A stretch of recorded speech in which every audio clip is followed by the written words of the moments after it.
What kind of fool am I, who never fell in love? It seems that I'm the only one that I have been thinking of. What kind of man is this, who could not see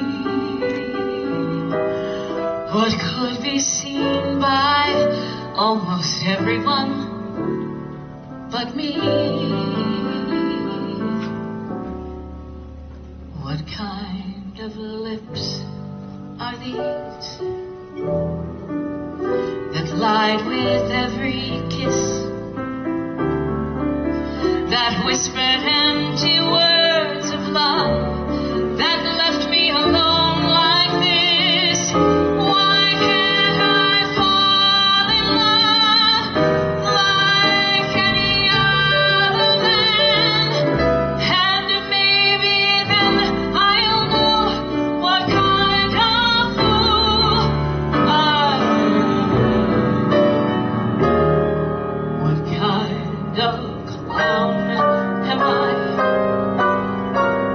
What do I know of life? Why can't I cast away this mask of clay and live my life? Why can't I fall in love till I don't feel a thing? And maybe then I'll know what kind of fool I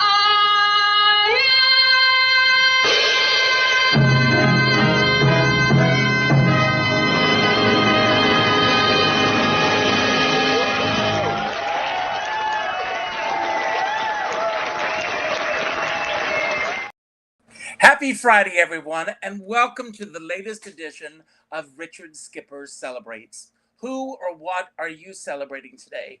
For those of you who are here for the first time, welcome to the show. My show is all about celebrating art, celebrating artists, and celebrating their body of worth. I also believe that every day is worth celebrating when and if we take the time to do so. That, of course, was the very authentic Natalie Douglas. And today we're going to be talking about authenticity in art and what that means to each of the artists that are waiting in the wings to come on. I want to begin by saying that Natalie will be appearing at Birdland on Monday night at 7 o'clock in her, I think this is her 4th Juneteenth celebration. And I think I've been to all of them. And I'm going to be there on Monday night. I can't wait to see her. She's one of my favorite artists. She knows that because I just love her. And here she is, Natalie Hi, Douglas. baby. Hello, you look Hello, incredible. darling. Thank you. You How are too. you It's so good to feeling? see you. Um, that's kind of a complicated I question. know. I'm feeling a lot better. It looks like I'm going to have to go back into the hospital for some more surgery next week after the show. But it's not, life-threatening or anything like that. And hopefully on the other side of that, I'll be all healed. So That's great. yeah. Well, as I mentioned, you're going to be appearing at Birdland on Monday night. And this is your 4th year doing Yes. your Juneteenth show. Am I correct on that? Yes. Now, Yes. I love the title of this show because you are now calling this show the Nat Pack. Sammy and Nat and Stevie and Joe. And if you have to ask who Nat is, then you can check out right now. How did you come up with the title, first of all? Actually, it was a critic in London, because the first time we ever did this show was in London. We built it in London because both Mark and I were so busy leading up to the show that we weren't actually in the same place until a few days before the show that we were going to do in London. So we built it there, and we did it there for the very first time. And we were very lucky that the Times review, Clive Davis, whom I adore, came and gave us 5 stars, which was only the second time he'd done that in the room, but we were the first time too. Oh, So that was good for exciting. you. um, and one of the other reviewers, musical theater review, he called it the Net Pack. And I was like, oh, that's such a smart idea, because I was calling it Sammy and Stevie and Nat and Joe, you know. And he said it's like your own rat pack, your own personal. And I was like, oh, it kind of is. That's cute. I like it. I'm stealing it, you know. So yeah, it just, these are the guys that it inspired me to sing when I was a kid, and a lot of the music that I listened to, my parents' great record collection, and so it makes sense to me to celebrate them in this particular way. And each year on Juneteenth, I do a different show. You know, it's not the same show. So last year, we celebrated the achievements of Black women, and there were stories and songs of Black excellence, and it was really, you know, sing a little Ella, sing a little Lena, sing a little Tina Turner. You know, it was really fun. Nina Um, Simone. Oh Nina my Simone, God. Your exactly. Nina tribute. Oh my God. It Ah, just thank gets you, to me thank you. over and over and over again. And you also have a new CD out that Mhm. is incredible. I was listening to it this morning, and I love that I get up in the morning and, you know, I renamed my Alexa. And I'm not going Mhm. to say what the name is because I don't want to set it off. But I get up and I go, Alexa, play Natalie Douglas. And I've been listening to all of these songs throughout your career. So, how many CDs do you have right now? That one's number 4 on Club 44 Records. Yeah. Um, Well, I have two incredible women waiting in the wings. I'm going to I bring one of them on know. in a moment. So I hope that they're both ready. But I want to ask you, because this is the theme of today's show, and you're going to stick around. And when I Yeah. have everyone on, we're going to do a round table based on this Mhm. topic. But what exactly does authenticity mean to you when it comes to your work? Well, it kind of is the foundation of my work when I teach, and the teachers I had. I had great acting teachers at USC undergrad, UCLA grad, and they basically all said a version of, "You can get away with anything on stage as long as it's true. The one thing you can't be is dishonest." and and I found that to be true. I found that to work for me. And so I think that's kind of your baseline. You start telling the truth. Now you have to decide which truth you're telling an audience, because we don't just get up there and vomit our entire lives out at them, you know. Well, you know, But one of the quotes that I read that I just absolutely love, and I think, if I'm not mistaken, that this came from Martin Scorsese, but I could be mistaken. mhm, And it is that each and every one of us present our very own director's cut to the world, the yeah, version of ourselves that we want the world to see. that's And I do believe that there needs to be, first of all, you need to know your audience. mm, You need to know who you're playing to. And you also need to know that your audience, especially if they don't know who you are, don't need to know every aspect of your personal life. right. So I want to bring on our next guest. And, you know, we have a clip of both of these two women at the end of the show. I'm going to share because I'm going to book in the show. But Maria Corsaro is here, and she's hooked up with Leslie Vincent. And you are doing this mini tour. Now, which one of you is from Nashville? She froze. Oh, uh-oh. Maria, are you there? Can you hear me? She froze for some reason. Well, let's bring Leslie on and hope that she doesn't freeze. I won't freeze, I don't think. Can you hear me all right? I can hear you perfectly. And Amazing. hopefully Maria will figure this out. And Maria, if you can still hear me, my advice is to log off and come back on. So Leslie, how did you and Maria first of all, welcome. I'm Thank meeting you you. for the first time It's today. true. So how did you and Maria meet? And what is it about the two of you that you are continuing to make music together? Yeah, so Maria and I met in Nashville doing this jazz intensive. So it was a weekend intensive where we studied and just forgot the whole world and made music.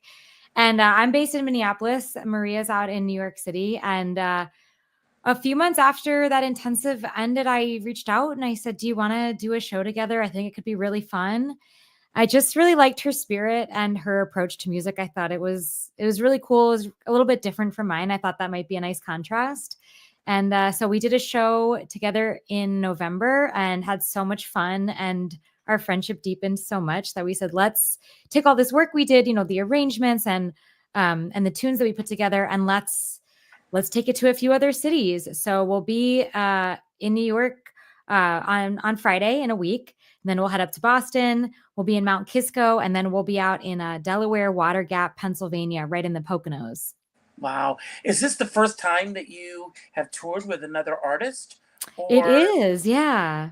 And what is different for you, having this opportunity to work with Maria, who I'm a huge fan of, and I can't wait to see your work as well.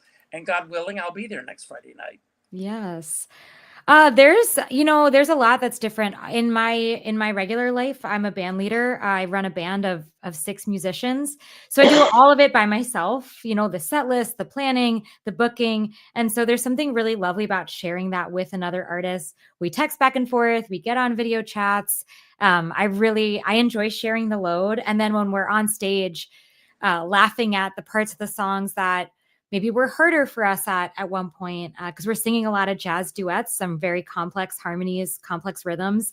And so there's that special connection when you're singing with someone that I just love. Well, what is the process like for both of you? I mean, being so far apart, both physically and, all of the above. So, what's the process in terms of working together? Yeah, so we sent back tunes to each other. What do you think about this? What do you think about that? And then our music director and pianist and arranger, Gregory Toroian, he arranged the tunes for us. Then we practiced on our own. And I came to New York early for our November show. I'll be there on Monday so we can rehearse all week. And then we really put the show together in about a week with lots and lots of prep work, obviously going into that. But it was sweet just to think about what are songs that reflect both of our artistries, that set us up for success, that feel good and connected to who we are as humans. Or what are songs we just both love? Well, let me ask you the same question that I asked Natalie, and then we're going to bring Maria on. What does authenticity mean to you when it comes to the art that you're creating? For me, I like to show up as I am in any given moment. So I come from a musical theater background, which really demands a lot of perfectionism. And one of the reasons I've gravitated towards jazz over the years is that I love the humanity that you can find in it, the spontaneity and the joyfulness. I know there's a lot of artists who really enjoy doing the same thing every night. That's not really my journey or my love. My love is feeling how I am and connecting to the audience in that way, sharing my grief, sharing my joys, always in a controlled way. I don't want to put grief on them or make them feel terrible, but I do want to bring my soul and my spirit to them so that they can see a human in front of them, and we can create real human moments together. That's great. And let's hope that this sticks this time. Here Maria is again. Oh, here. How are you? Yes. Maria, we're having trouble hearing you. Oh, I'm not muted. Yeah, no, you may want to be a little closer to the microphone so that we can hear you. I will do that. So Maria, yes. As Leslie just told us, you two met at an intensive in Nashville. Yeah. That obviously is your hometown. Am I correct on that or not? My hometown? Yes. Nashville? No. We just met in Nashville. We met in Nashville because we were both attending this, intensive workshop, jazz workshop for vocalists. So that's where we met. But I'm a New Yorker. I live in Westchester. And so, yeah. So we I met know that, but I'm you're originally from New York. Yes. So obviously, Nashville has a different vibe than New York. Why Nashville for this intensive that you went to? Because I was taking online courses with Laurie Meacham, who's a wonderful pianist, and she heads the Nashville Jazz Workshop. She and her husband founded it, and just an amazing place. And I got drawn into going down there for a weekend and studying with them. And so did Leslie, you know, and so I've been there like 4 times. Leslie's been there a couple of times, and we just happened to meet there. We like, I overheard what you said, Leslie, and it's true. We both appreciated each other's styles and approach to music. And although we're different in so many ways, it is what makes it so much fun, the differences. I went to on Monday night. I want to give a shout out to this. James Beeman directed an incredible show called Two for the Road, and it was Vale. I don't know if you know her, incredible vocalist, and she joined forces with Joe Walker, who I was seeing for the first time and fell in love with.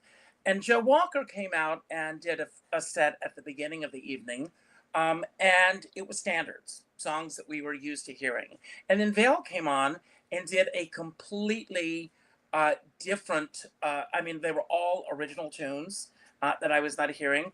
And I said to James, what a brilliant idea. And maybe this is the direction for some artists to go in, because it brought in a packed house. She had her fans, they had her fans, and they were both very, very different. In terms of the way they work together. Maria, what are the similarities between you and Leslie, and what are the differences? Well, the difference is I think our style. I think, you know, I have a more classic style, and Leslie is more current. If that makes sense.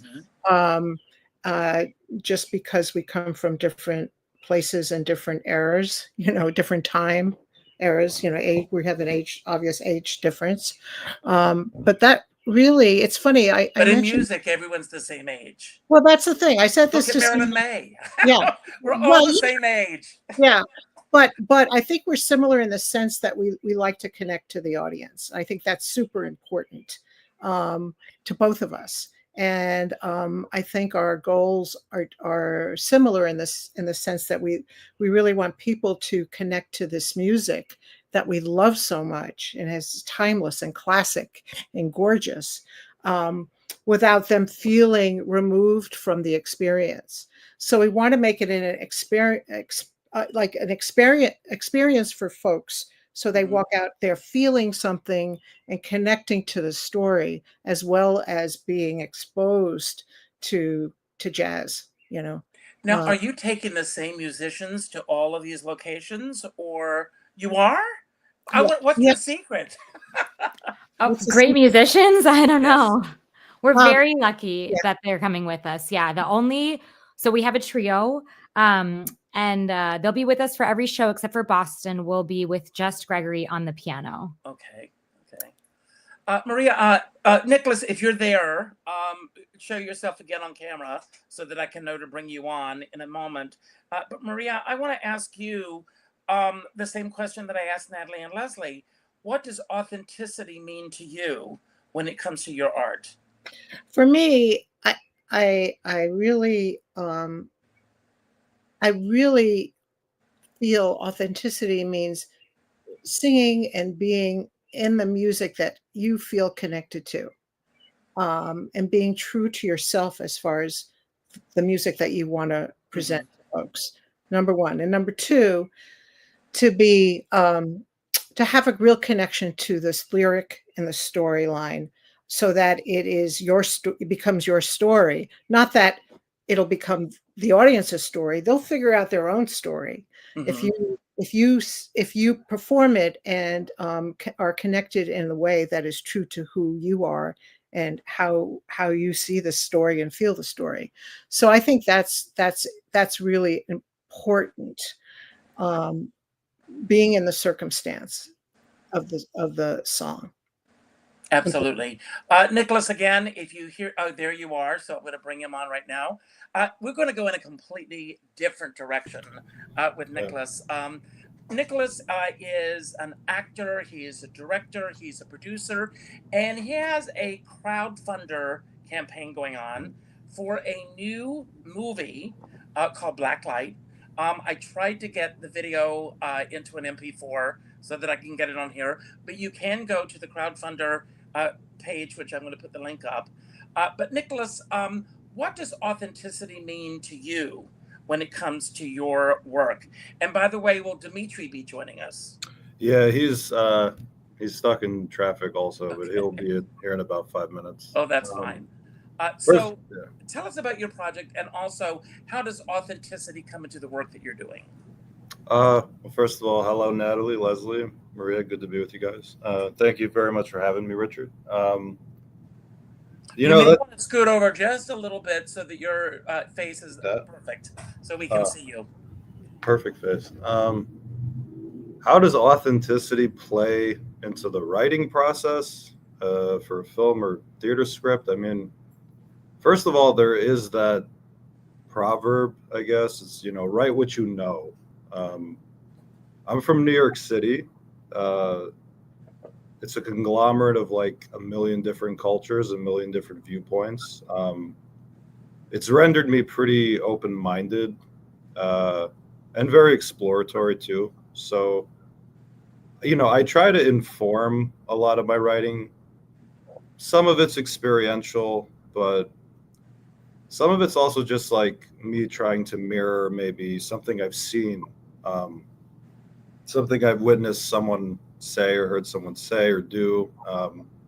And, just putting like a little artistic angle on it or trying to find, the beats between the moments, if that makes sense. It makes absolutely sense. And how far into the process are you with this film right now? I know, as I've got on the bottom of the screen here, that you are doing a crowdfunding campaign to get to the next level, I guess, with what you want to do. Have you done a crowdfunding before? And if you have, what was that experience like? And what brings you back to Crowdfunder, which is the organization that you're using? Well, I have crowdfunded before. I'm not a particular proponent for Indiegogo or like some of the major platforms because I'm not a fan of any platform taking a percentage of our funds raised. But Crowdfunder was actually Dmitry Gubin's suggestion. I used one 2 years ago to, luckily good success. It was called supportourstory.com. So I personally advocate maybe using platforms that are a little more under the radar or less exposed.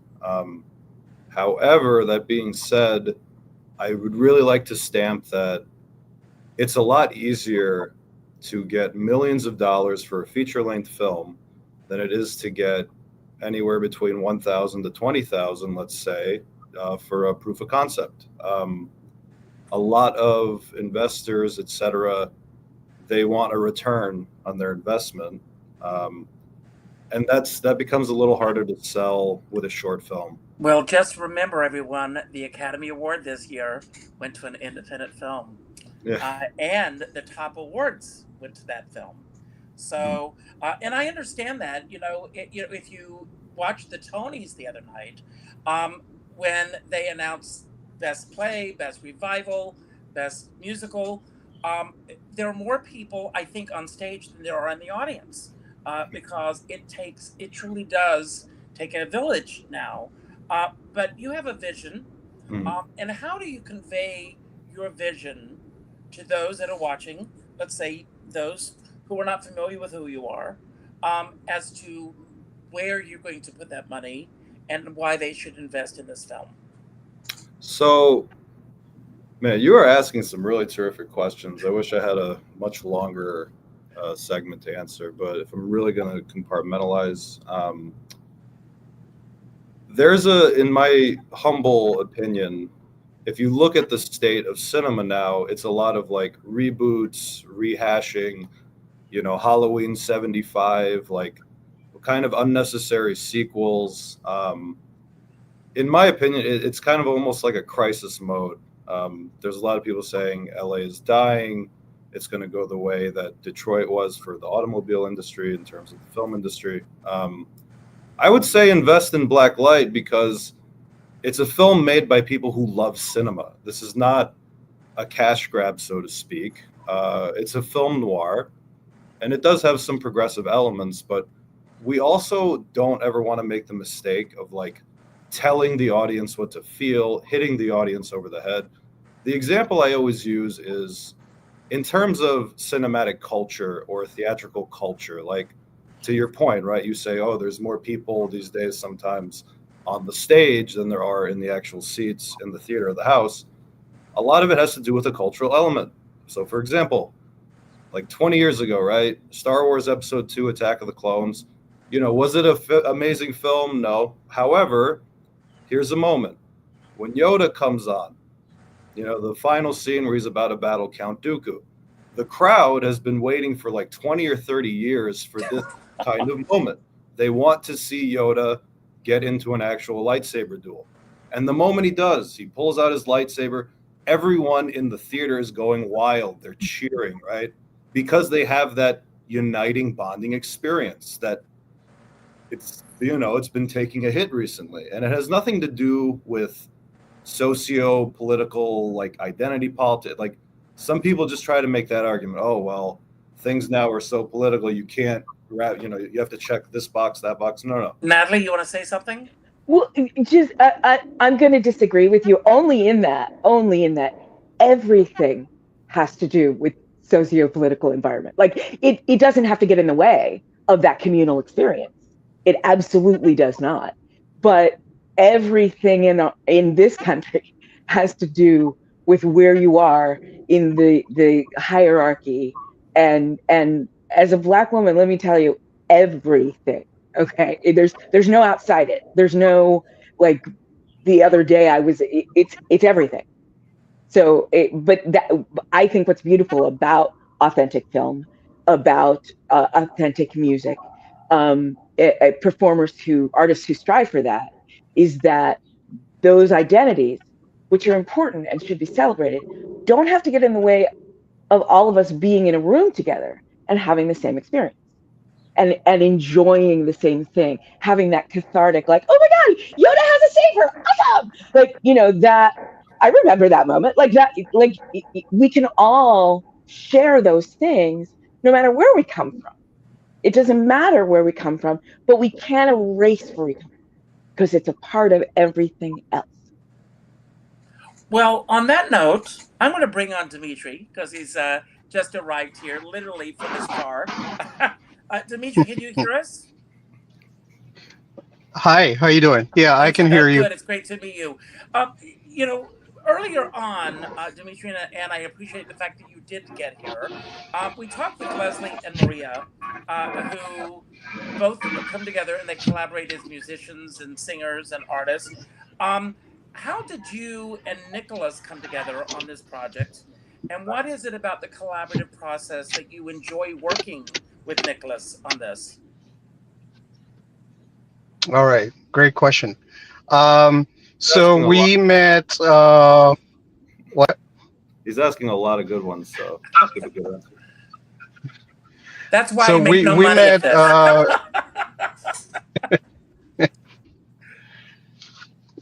Actually, we have a mutual friend, and a couple of years ago, he wrote a novel about his travels across the country. And so he wanted to shoot like a proof of concept to then see if he can get funding to make a feature.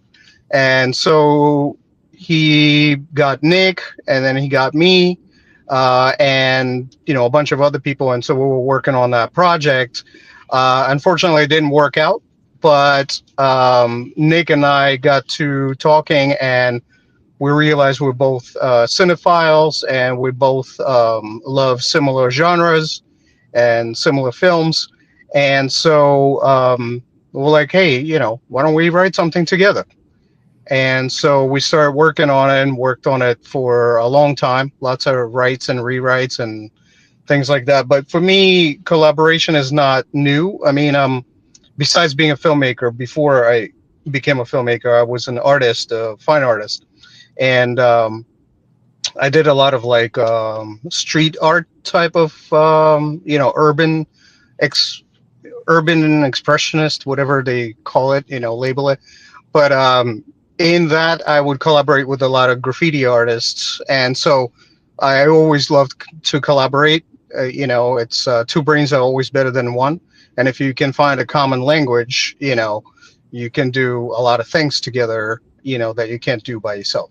And so I totally agree. You that's know, one of my favorite things that Liza Minnelli once said, as much as she loved being on stage in front of an audience, the magic happened in the rehearsal studios. She said that's where, you know, your ideas are bouncing around everything, and I absolutely love that. So, what I want to do with all of you is, as I said, our topic of the day is authenticity in our art. And so I've got some questions. If you thought those questions were good, wait till you hear these. So I'm going to start with you, Natalie. And the question is, how do you balance the presence to please audiences or producers with while staging and being true to your own artistic voice? That is a good question. I think it's like that fine line of knowing how much of it has to be about you and how much of it is not about you. You know, in the sense that on stage, we're here to give to an audience. But if you are completely and totally self-effacing, I mean, if you, you know, we've all seen performers who get on stage and, my humble songs, you don't really want to hear them, you know, instead of almost make the audience, no, but, you know, almost make the audience beg them to perform. And it's like, they're already in the room. Stop it. They paid the cover. Like, just do, you know, do the work. That false humility kind of thing. That's not necessary, not useful. Um, but you don't want to be on stage. And here's another wonderful thing about myself, you know, like, because they don't come to hear, as you said, every detail of your life and everything about you. And, you know, we come into those rooms to have communal experiences, whether we're on stage or whether we're in the house. We come to share something, love of music, or in the case of, you know, a film, love of cinema, love of story.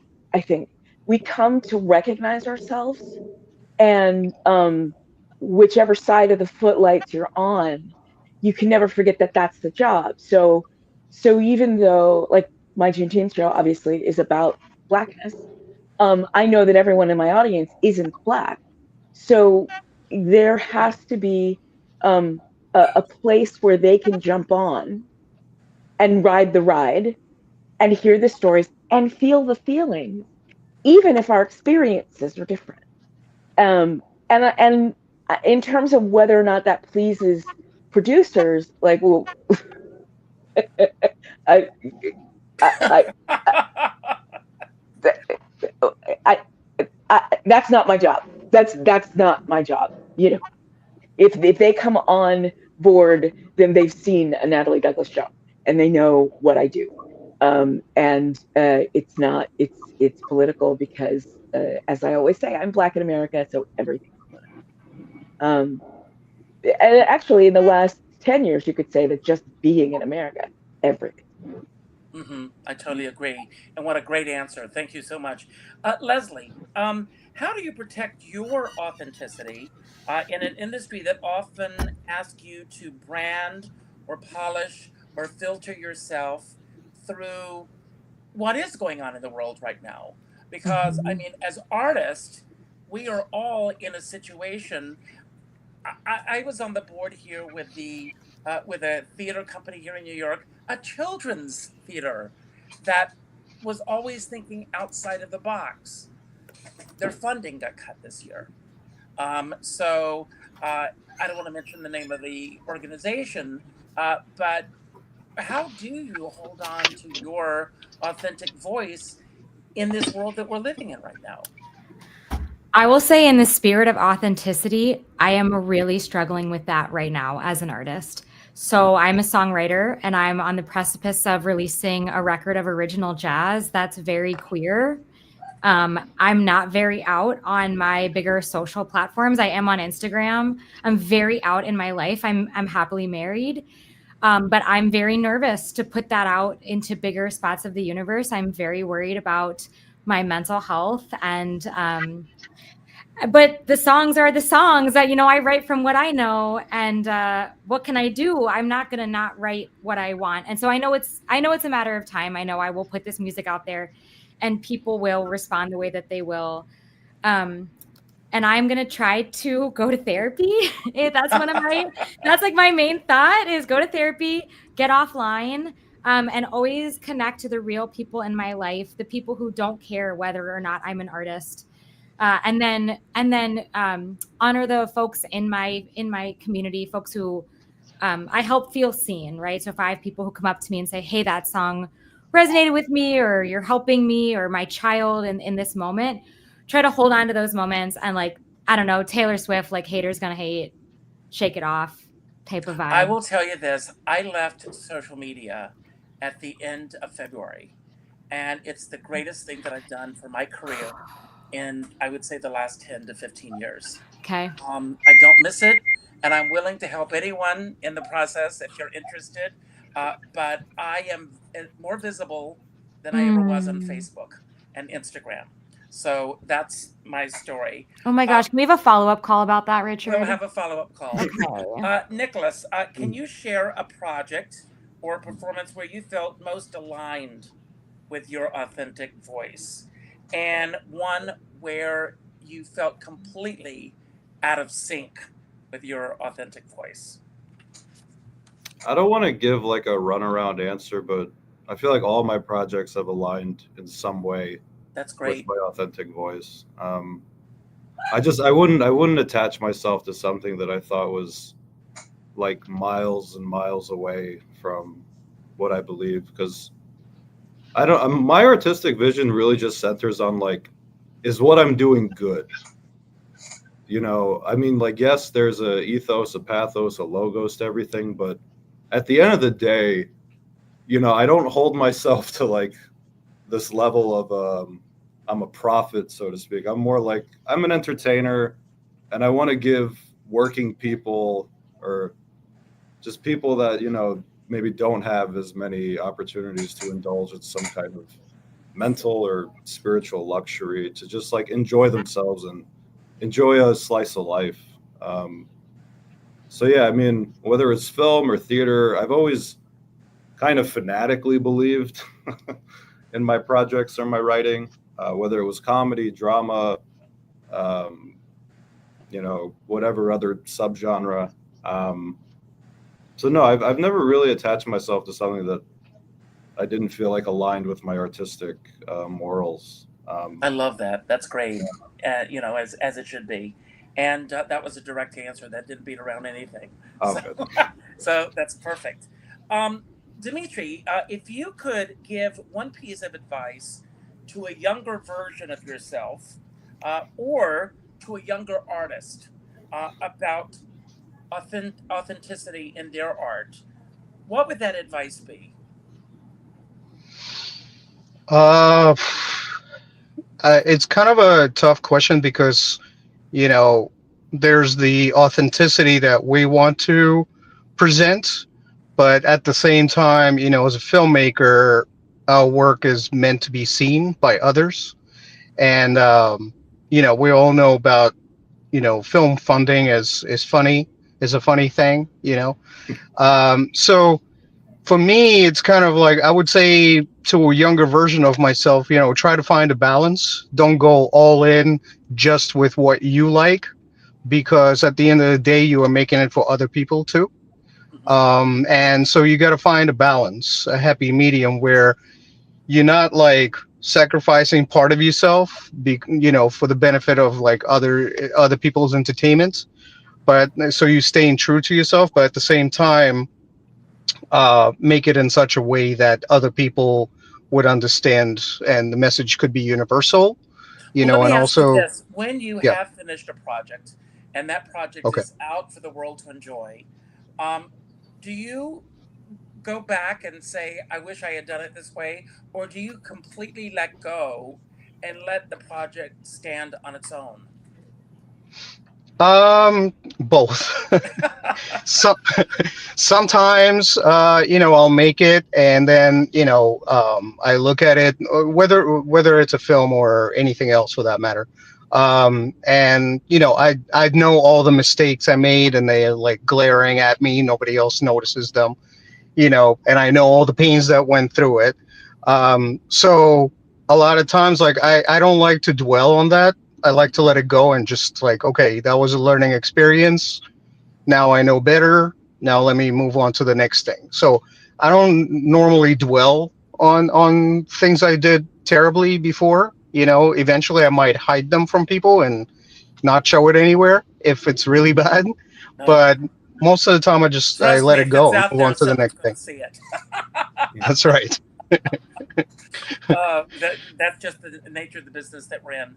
Maria, before you disappear again, Yes. what does authenticity mean to you as an artist? You talked about this a little earlier, but has the definition of what authenticity means to you, has it changed over the years as you've grown in this business? Yeah, I mean, it has. It's become an important word. It become an important part of who I am as a person, because I think I mean, we're all brought into this world as a unique being with unique gifts. And if we don't share them, if we don't connect to our uniqueness and share them with the world or with whoever is in your world, could be a couple of people, it could be thousands of people, then, you know, I think that's what life is. That's what one's life is all about, is to be authentic. Because once we're connected to that specific quality that we're here to share and to be, then we've served our purpose.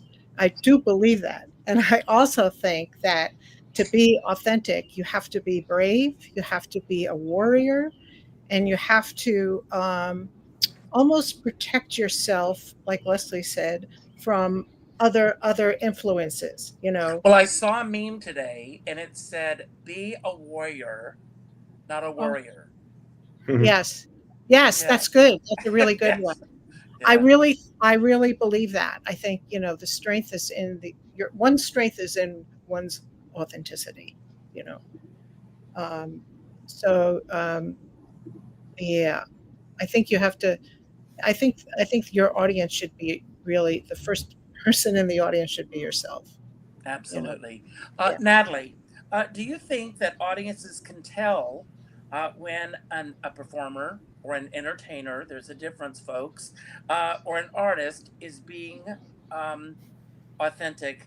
And how do you think it affects the response to an artist on stage? You touched upon this with your last answer. So to build upon that. Yeah, I think audiences know right away whether they're, inside baseball or not. Obviously, fellow performers or artists or musicians or entertainers, filmmakers will pick up on certain things because they know the inside.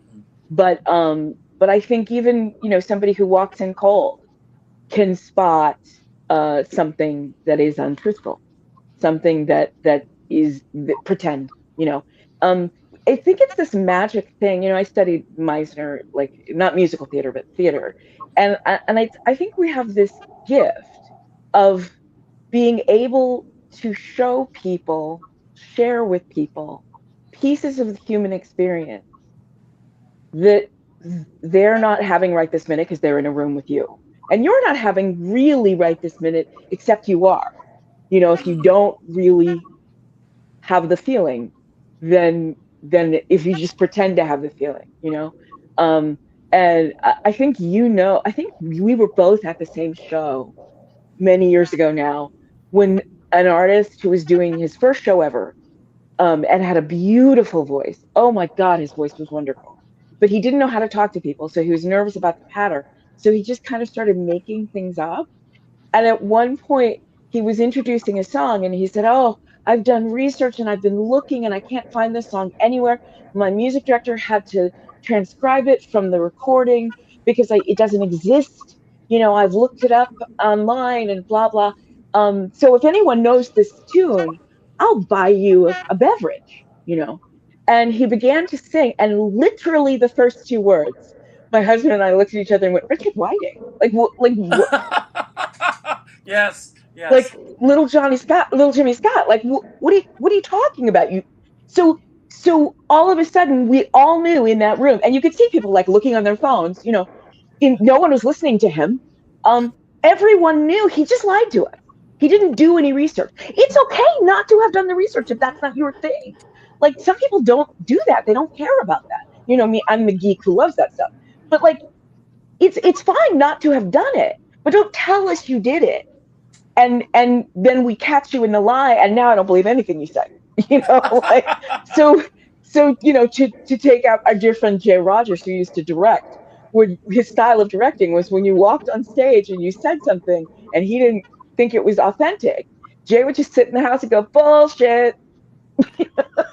I was, I miss him all the time. Every day. I was Every the day. last show he directed. Were you? Yes, Oh. And So his style. Yeah, I know.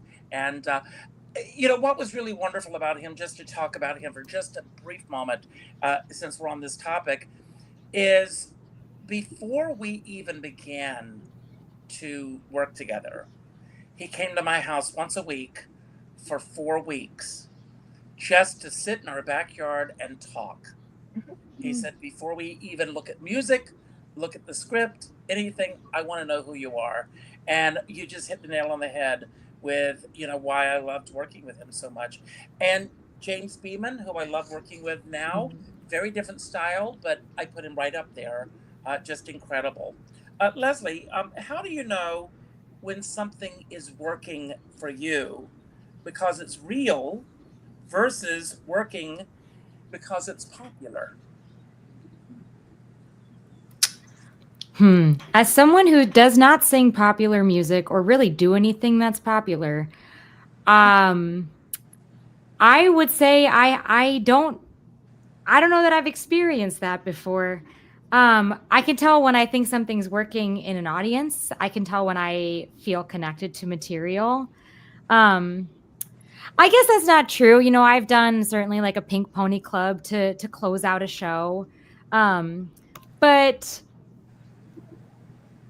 gosh, I have to say, I'm not sure that things that are popular do always work. I think that, but I think like to the Yoda example, they do help people feel connected, right? Like everyone likes to be in on the joke. And so there is something about like, things that are popular can work because they're popular and because people feel, hey, like I do know this tune. When I was first starting out, and I didn't have a lot of jazz fans that would come see me, I would always try to put in an 80s tune because I had a lot of Gen Xers that would come. And then at least I knew like one tune they would really clap at. And I still do that sometimes. I'll put in like a Beatles tune or a Bruce Springsteen tune. I do a lot in my shows, just in case if they're really not digging what if they're really not digging jazz, at least I have something that they feel like they know. But yeah, I don't know. I feel like I'm still trying to figure out when I know that things are working. I just played a show recently where I was like, is the audience with me at all? They're so quiet. And afterwards they were like, I had all these people come to me that were like, oh, we were listening so hard. Like we felt like we couldn't make any sounds at all. Like, and I was like, oh, cool. I wish I could have known that. Like, I wish you could have ESP'd that to me because I was like, you guys are you're so quiet. Well, I think that goes back to you have to trust that you know what you're doing. And once you know what you're doing, you have no control over how the audience is going to respond to that. But if you're real in those moments, I think that's going to really help. Nicholas, have you ever had, well, I know the answer to this question already. So I want to reword this. You say that you have never done a project that aligns, that doesn't align with your values and where you come from. So to rewrite the question that I was going to ask, what gravitates to you that's definitely in alignment with who and what you're all about? So, if we had to take like a character, let's say, John Smith, I just want to know more about him and his story and his arc. Like, Werner Herzog used this example too. He's one of my favorite filmmakers. It's like, does John Smith cry in his pillow at night? Does he have like deep unresolved issues? What are the aspects of the human condition that we could examine in a character?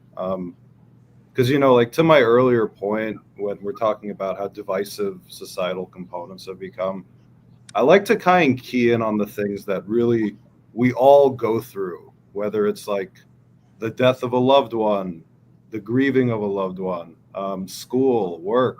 I mean, you know, of course, there's a bit of artistic license. Not everyone is like a mob boss or like a drug kingpin, let's say. And if you are, you know, my hat's off to you. I wish you a lot of success. But even those people, right? Even if we have to take the extremes, you know, whether it's like a president or the beggar on the street, everyone still goes through the same condition. And those are the moments I really want to examine as a writer. How does certain people respond to certain things? I mean, I think I forgot who it was. Someone said, you know, acting's the meaning of a crisis. The crisis for me is just life. How do we respond to it? The randomness and chaoticness of it. And capturing those moments on the page, which then translates either to the stage or the screen, you know, that is always aligned with my artistic vision. Because, you know, sometimes I'm also not really going for realism. There are fantastical elements, you know, in a story. If everything was fact-based, right, the book of books would be like the phone directory or something. But yeah, I mean, I think if I could really sum up my tangent, it would be like, I like to chase people clinging to impossible dreams or impossible fantasies and their journey in either success or failure. And I think that's just something that everyone as an audience member can resonate with, because everyone has a dream or a goal. Everyone has a desire. And I think that's too why, like, you know, you have certain people that fall into certain camps for different characters, right? Like, some people hated Malfoy from Harry Potter, but some people loved him. Some people didn't like Dobby. Some people love him. I could go like on and on and on. Mm-hmm. But that, I mean, that's also why I think archetypes exist, right? Because we all have different personalities, so to speak, and we kind of see aspects of our personalities playing out in certain characters, which is why we gravitate towards them. So, but no, man, really, like at the end of it all, I just want to create an entertaining story that, like, you know, people can talk with their friends about or their family members about and just reminisce on something that was like, that created a good moment. Let's do that again. The next time this guy comes out with a movie, let me invite 20 more people to go see it. Well, as artists, we should all gravitate towards that. I love that. Dimitri, what role does vulnerability play in your art? And do you consider it a strength, a challenge, or both? Vulnerability, you said? Mm-hmm. Plays crucial role, really. It's not a challenge. I think it's a good thing. It took me a while to be able to open up and be vulnerable for the audience. I conceal it a little bit, you know, in the characters and the story. But like, for example, you know, Black Light, you know, yes, we have the main character. She's a black woman. I am not a black woman. I'm not either one, but she has certain characteristics that come from me personally. So like, I've been dealing with childhood trauma for many, many years. I'm a refugee to the United States, and you know, so I've been dealing with that kind of trauma. I tend to get obsessive about things. My wife always brings it up. You know, I get obsessed about this, and I like everything's about this thing, and that stays on for a while, and then I move on to something else, become obsessed with that. So my characters tend to represent that. You know, like Billy Baker, the main character in the script, she is obsessive. She's traumatized. You know, she's dealing with all these things, but she's focused on her goal, you know, despite the fact that she's falling apart.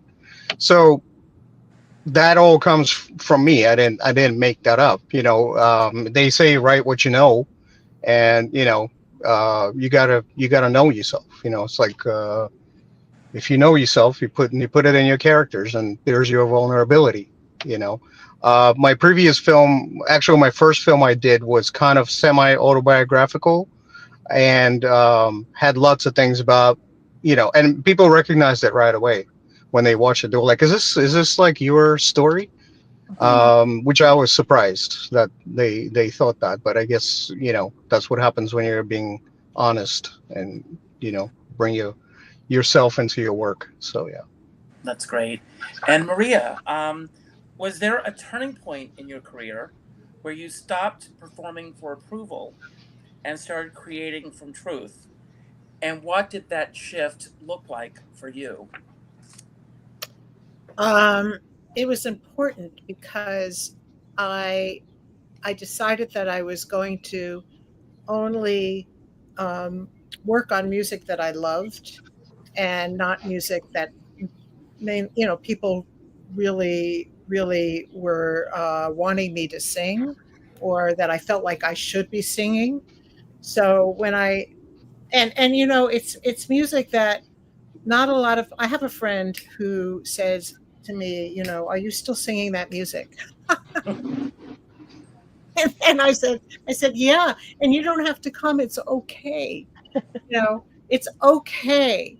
But I felt it was important to really concentrate on the music that I love, and some of it's out there. It's vocally stuff.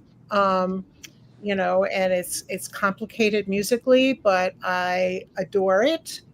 And I have to sing it. So if somebody feels the fire in the belly and they have to do something and they don't do it, then you feel like you're betraying yourself. But when you say yes to it, despite what other people say to you about, the audience isn't really going to love it. I mean, I do take the audience. I mean, I do put in some stuff that's more familiar, but mainly 80% is the stuff that I really, really love. And not a lot of people, the general public, would probably like it. Although I am trying to connect the lyric more so that people feel more connected to the story. And I think that's really the key into bringing folks in who would not necessarily say yes to this kind of stuff.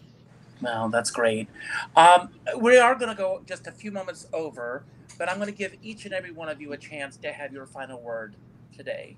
It could be about anything that we talked about that you wish to build upon, anything that we didn't talk about that you wish we had, or just any final message that you want to leave for everyone.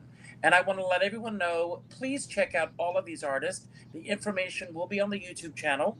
So it's very easy to follow up and see how to get in touch with them. And they're all Googleable, if there's such a word. Googleable, or, so just look everyone up here. Maria, you brought up a very interesting point. I'm going to bring her back on here again. My husband, Danny, he used to get upset that like cousins or relatives would not necessarily be interested in coming to see me perform. And then I would throw out the things that we don't like. And I would say, well, would you like to sit in the audience for that? Or would you like to go to that? I do not want anyone ever to be sitting in my audience because they feel obligated to be there. I want everyone to come because they genuinely want to share in that experience. Building upon something that Natalie said earlier, it's just this collective energy that's happening on both sides of the footlights. Carol Channing once said that in order for a show to succeed, you need people from all walks of life. You need doctors and lawyers and nurses just coming into that collective in the dark. And I remember, and I've told this story many times, that I performed at a country club. And I personally did not like working in country clubs when I was doing a lot of that. And I had a bad experience one night, and I called Carol the next day, and she said, they're not there to see you. They're there to see each other. And and you can feel the energy in a room when you walk on stage and that audience is all together excited about being in your space at that moment. And you can also feel when they're looking around the room to see who else is there. So that happens. But as I said earlier, I left social media at the end of February. This was something that I needed to do to help me find my voice again. Because the advice that I give everyone is stay in your lane and keep your blinders on and create the art that you are happy with. And by doing so, not everyone, but most people are going to gravitate towards that. I end all of my shows with the same message, and that is to go out and do something nice for somebody else without expecting anything in return. One of the things that I always ask people to, and today I ask everyone to go to your database, and the 5th email that you get today, if it's someone you know, don't respond with an email, respond with a phone call, and let that person know the impact that they've made on your life. Since leaving social media, I've been going through my database of people that I've collected over the years who have supported me, have been at my shows, that some of them have even been in my home. I'm amazed at how many people are no longer here. And it's because we're not, as a society anymore, reaching out the way that we used to. So I beg of you, reach out to that 5th name and just reach out with a phone call. Not an email message, not a text message, that phone call. And let them know the impact that they've made on your life. And by doing so, you're going to make an impact on their life. As my dear friend Sean Moniger always says, we're all in the same storm, but we're in different size boats. And I always say, I don't care what size boat you're on, as long as you have a skipper by your side. And with that, I'm going to leave the screen. I'm going to turn it over to you, Leslie. And when you finish, you will pick the next person. And when the last person says goodbye, I've got a little treat for all of you. So, Leslie, it's all yours. Thank you. Well, I'll just say that this has really filled my spirits up. And if I could communicate anything, it's just keep ingesting art. We make art for people, and we just want people to listen and watch and clap and laugh and experience it with us. So whether it's a movie or a live show or theater or a record, just keep enjoying art that's made by real humans. All right, Natalie, you want to go next? Okay, sure. I guess I just want to say something based on what Richard just said, like that reaching out to people thing. I think that we've all been through a collective trauma from COVID and things happening in the world around us. And I think the reaching out is how we reconnect, because there's so many things that can distract, that can make, as you said, things that are divisive. The reaching out is how we can connect together and, maybe aim at someday all being in the same society again, all being in the proverbial collective room, communal room rather. I think the reaching out is smart and good, and it'll make you feel good, and somebody on the other side, it'll make them feel good. Lovely to meet. Well, Maria, I know you already, but lovely to meet you both. I'm excited to read about your film, and I'm gonna go with Dimitri. You go next. All right, thank you. I want to say yes. Keep looking for great, authentic art, and support artists in whatever discipline you choose. Support indie cinema, and I'd say stay away from social media too, as much as possible, unless you're doing it for promotion. But yes, we all need that human contact. I think we all learned that through the quarantine, and let's not forget how important it is. And now I pick Maria. Well, I'm gonna say it's really important to find your creative voice, whatever that is, and the part of you that feels connected to something that needs to be said or done or experienced, and not to be afraid of making the steps that need to be made in order for you to be that person who is connected to the creative force within you, because that is, I think that's your life force. I mean, that is your life force. I think that's all I want to say, Nicholas. Go on. Okay. You know, everyone has a story. I would just say don't be afraid. Don't care, what anyone thinks. So your story is your story. Take a risk, go put yourself out there, and fight for your craft, fight for what you believe in. I want to echo a bit what was said about social media. I mean, it's not the most prudent thing to always broadcast what's on your mind. Not everything needs to be said. However, if you want to use it as a tool to assist your art, that's helped me. I promote a lot of my stuff on social media. And also, too, I want to echo when we talk about being authentic. That's one thing I think maybe the social media landscape kind of prevents. Human to interaction, person to person communication. So yeah, I mean, whether you're an audience member, whether you're an artist, whatever you want to call yourself, please keep supporting the arts, and please make the art. If you are that person, make the art that you want to see, because that's the bottom line for me, at least. I would never make a film or a show or something that I just personally wouldn't want to see. That's all I got. Thank you very much, everyone. And please support Blacklight on Crowdfunder. Please welcome Maria Corsaro and Leslie Quincy.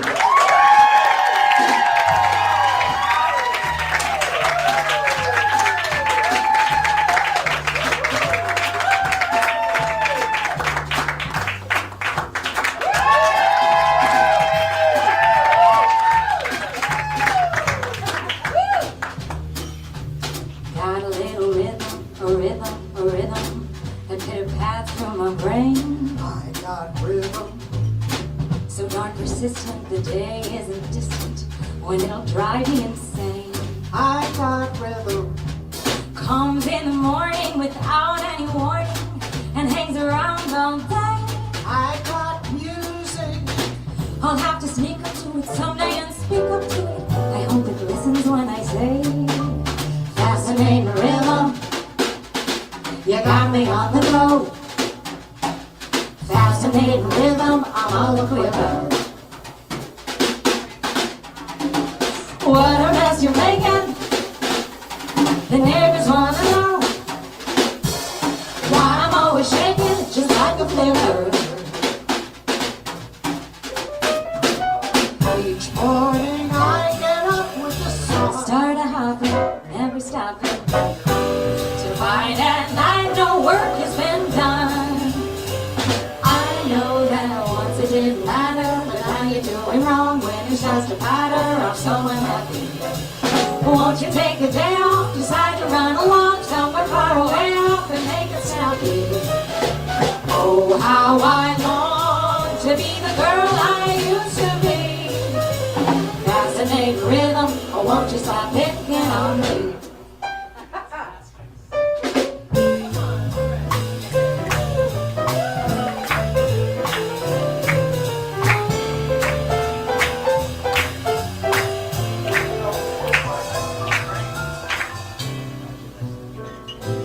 Morning I get up with a song, to find at night no work has been done. I know that once it didn't matter, now you're doing wrong when you start to patter. So unhappy, won't you take a day